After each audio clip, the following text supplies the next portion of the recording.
So, Sonic X Shadow Generations has just been released, and it's amazing. I'm stunned, honestly. I had a wonderful time with it. My only wish is that it were longer, and if that's the worst thing I can say about a Sonic game, then I think that's only a testament to how good of a job they've done. What little stages they have here are all incredibly fun. The Doom Powers are a surprisingly welcome addition, and I absolutely love getting to experiment with flying around these stages to see what I can and can't skip. This will certainly be going down as one of the best 3D Sonic experiences out there. But unfortunately, it's not all fun and games.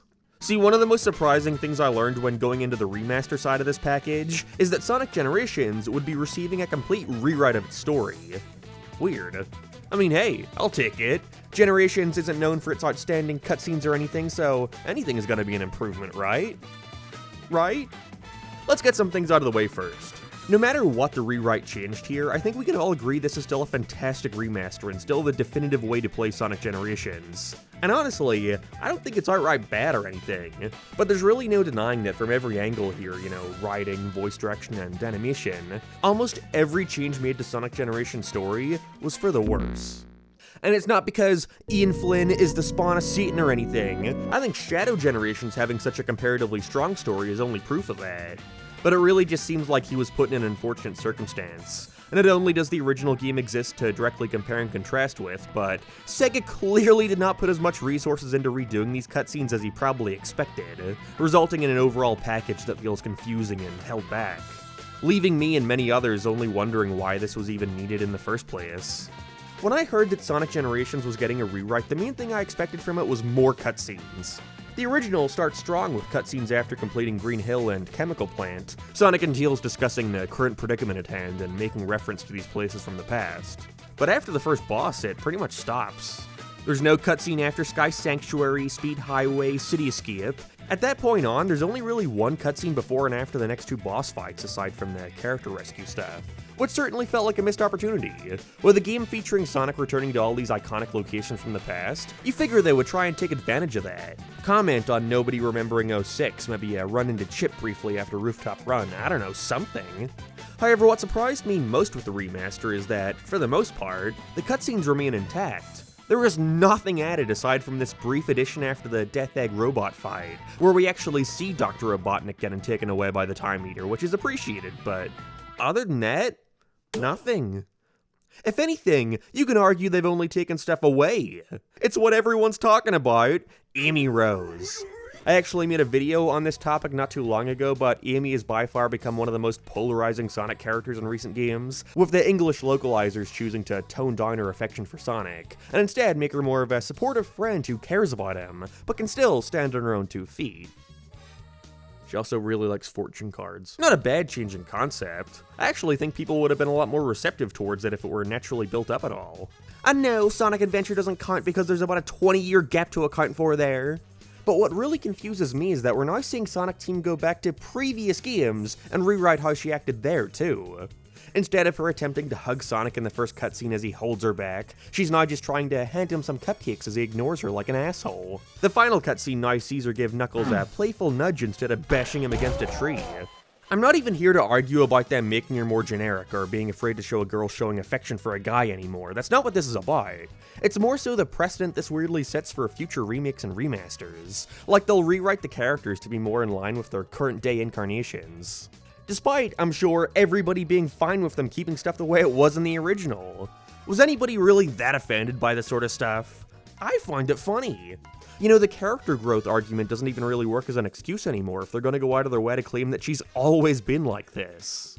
It's also bizarre they would go out of their way to reanimate these specific moments, yet other parts that desperately needed it are left the same, despite said moments no longer making any sense. Small examples of this can be seen in cutscenes like the one between Sonic and Tails and Chemical Plant. The shot will cut to Tails as his lip sync is finishing, yet he's not even talking anymore. And that's because in the original, he still was. Couldn't it just stopped the lip sync a little earlier? I think the craziest case of this would have to be with classic Sonic reacting to Knuckles. Here was the exchange in the original. Thanks, Sonic. You did a good job back there. Hey, did you gain weight?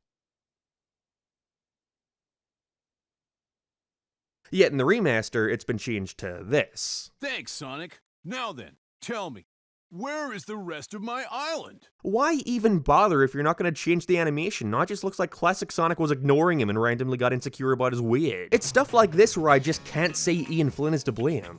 It must have been tough to have to rewrite almost every bit of dialogue, while also keeping in mind that everything needs to line up with the original's animation, and in some cases it just wasn't possible.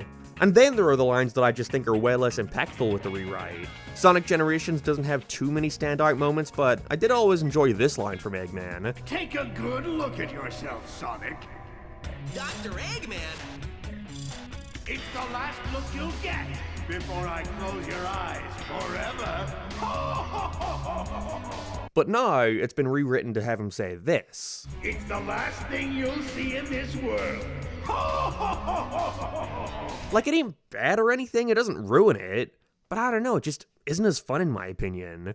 Also, what's with this massive pause before he starts speaking? Dr. Eggman?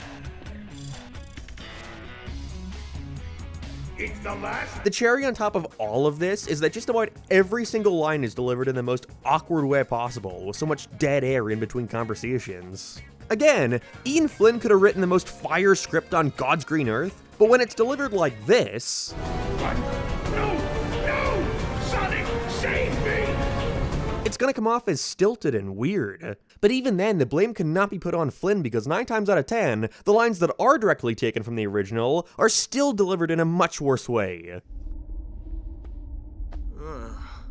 Where am I? Where am I? Where am I? Like, I don't know what way they were directing Roger for this remaster, but I genuinely think this might be his worst performance yet as Sonic, worse than Frontiers.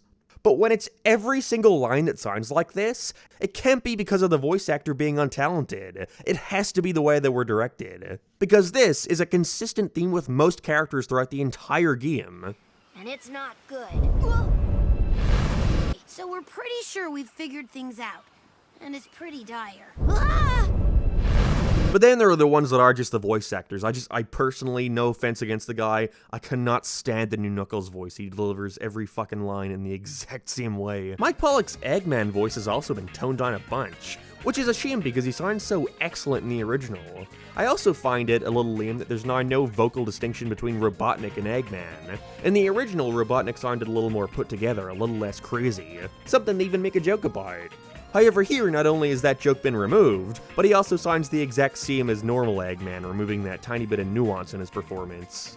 The only genuine complaint I have towards Ian Flynn himself is that I oftentimes find his work to be a little too wordy at times. Which isn't typically a big deal, but in a situation where these voice actors now need to say a way longer line in a short amount of time to match the animations, the result is awkward moments like this where you can barely even understand what they were going for.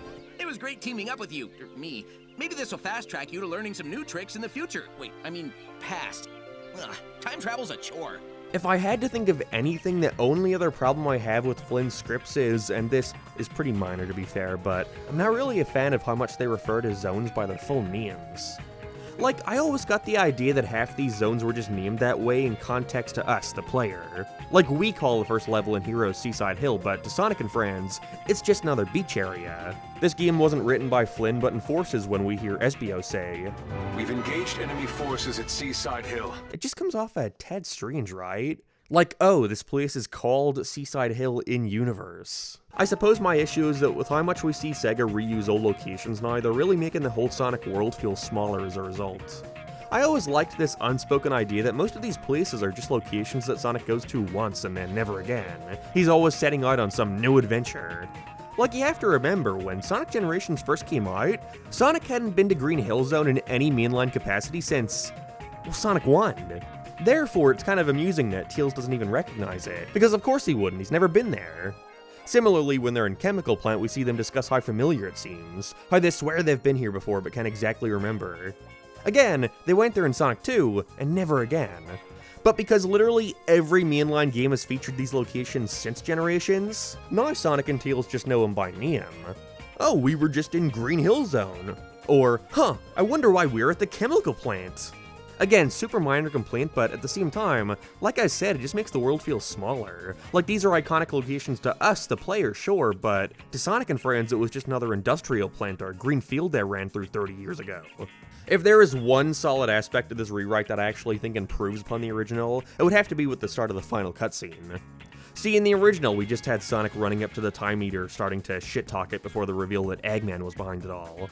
That always seemed so anticlimactic to me as a kid because it happened so abruptly.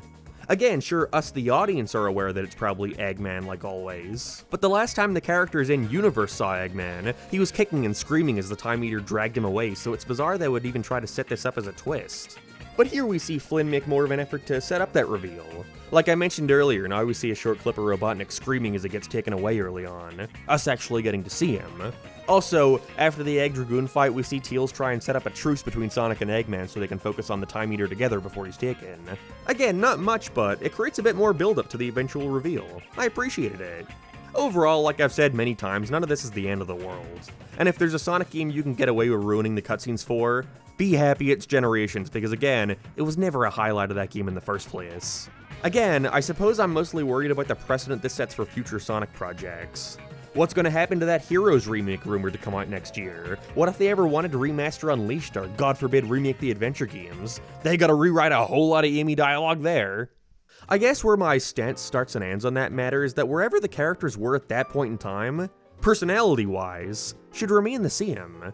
You can rewrite stuff, fine, but to try and sweep the personalities that these characters had at the time under the rug just seems weird to me. And it only sets yourself up to disappoint fans who would like to play a remaster or a remake that stays true to the original. Again, they are in for a nightmare if they rewrite the adventure games like the way they've done Generations, because those stories and characters are much more cherished than this one. But until then, I guess we'll wait and see. All I can really say is that if Ian Flynn can consistently write great Sonic comics, episodes of TV shows, and promotional animations, then at that point the way these game scripts are coming out isn't because of him or his lack of talent. It's on Sega and these strange restrictions they put on their writers. And I hope they can let up on that soon and stop hiding behind their Ian Flynn-shaped shield. Anyway, game's still great, go buy it.